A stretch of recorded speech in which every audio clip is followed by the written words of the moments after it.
English short stories, a sour relationship. The neighborhood of Willow Creek was usually a peaceful place, but the tension between Mrs. Gable and her neighbor, Mr. Henderson, was no secret. Last week, Mrs. Gable began telling everyone at the local bakery that Mr. Henderson was neglecting his garden and attracting pests to the street. She claimed his tall hedges were a safety hazard and that his late-night woodworking was keeping the entire block awake. Most people listened politely, but those who knew their history weren't so quick to believe her. When I ran into my friend David at the park, he was worried about these accusations. He wondered if we should report the noise to the local council. I shook my head and told him the full story of how Mr. Henderson had accidentally trimmed a few branches from Mrs. Gable's prized rose bushes 2 years ago. Ever since that day, she has looked for any excuse to get him into trouble. She's got an axe to grind with her neighbor, so take her complaints with a grain of salt.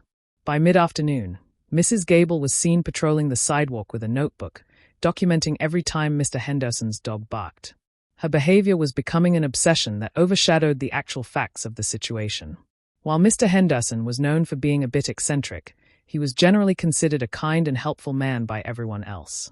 It was obvious that Mrs. Gable's perspective was clouded by her long-standing grudge, making it impossible for her to be objective.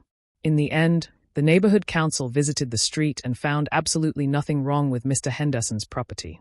In fact, they praised his garden for its biodiversity. Mrs. Gable returned to her house, visibly frustrated that her plan to discredit him had failed. This situation served as a good reminder for all of us. Before you judge someone based on a rumor, it is essential to consider the hidden motives of the person telling the story.